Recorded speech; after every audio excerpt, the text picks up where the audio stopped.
எதுக்காக மகதியை கொலை செஞ்சாங்க? ஒரு தாயோட பாச போராட்டம் ஜெயிக்குமா? கேரளாவின் பாலக்காட்டை சேர்ந்த 35 வயதான நிமிஷ பிரியா ஏமன்ல நர்ஸ் வேலை பார்த்துக்கிட்டு இருந்தாங்க.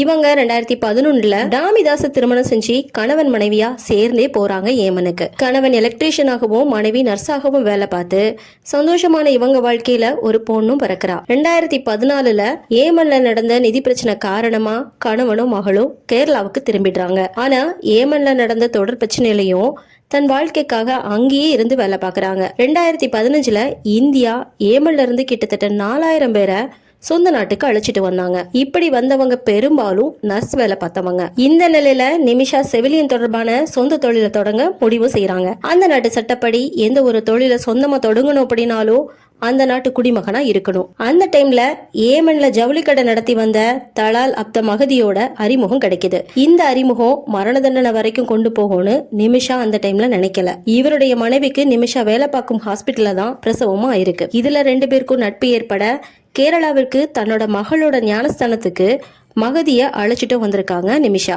மகதிய பார்ட்னரை வச்சு நிமிஷா அதிகமா இன்வெஸ்ட்மெண்ட் பண்ணி ஒரு கிளினிக்க ஸ்டார்ட்டும் பண்றாங்க. கணவரை கூட்டிட்டு வந்துடணும் அப்படின்னு நிமிஷா நினைச்சப்போ ஏமன்ல சூழ்நிலை சரியா வராததுனால அந்த டைம்ல கூட்டிட்டும் வரல.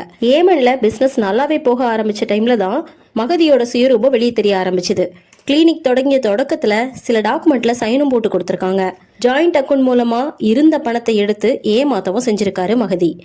குறைவா இவர் இன்வெஸ்ட்மெண்ட் பண்ணியிருந்தாலும் முழு பணமும் தனக்கு தான் சொந்தம் அப்படின்னு கையெழுத்தும் வாங்கிட்டாரு மகதி. மொழி தெரியாததுனால படிக்காம நம்பி கையெழுத்தும் போட்டு இருக்காங்க நிமிஷா. கணவன் மனைவின்னு சொல்லி ஜாயிண்ட் அக்கௌண்ட் ரெடி பண்ணி பணத்தை எடுத்து ஏமாத்திருக்காரு. இதை தெரிஞ்சுக்கிட்ட நிமிஷா வாக்குவாதத்துல ஈடுபட நிமிஷாவோட பாஸ்போர்ட்டை எடுத்துக்கிட்டு உடல் அளவிலையும் மனதளவிலையும் துன்புறுத்தி போதை பொருளும் கொடுத்திருக்காரு மகதி. இதனால போலீஸ்ல கம்ப்ளைண்ட் செஞ்ச நிமிஷா உள்ளூர் பாஷை காரணமா ஒரு கட்டத்துல தவறுதலா இவங்க மேலதான் தப்பு அப்படின்னு 6 நாள் சிறையில இருந்தாங்க.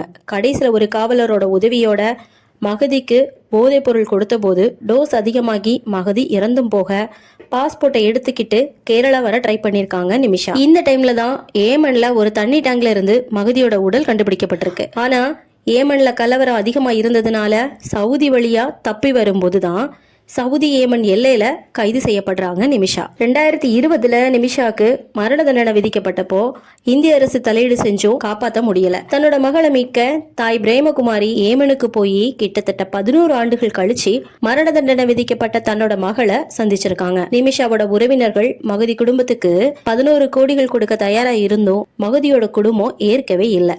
மகதியின் சகோதரர் அப்துல்லா பக்தா மகதி இழப்பீடு பணத்தை ஏற்க மாட்டோம், மரண தண்டனை இப்போதைக்கு ஒத்தி வச்சாலும் சமரசத்துக்கு முன் வந்தாலும் நாங்க ஏத்துக்கவே மாட்டோம், மரண தண்டனை கொடுக்கும் வர நாங்க காத்திருப்போம், அழுத்தம் கொடுப்பதால் உண்மை மாறாது, மறக்கப்படாது, எவ்வளவு நாள் ஆனாலும் சட்டம் மூலமா பழி வாங்குவோம் அப்படின்னு Facebookல பதிவும் செஞ்சிருக்காரு.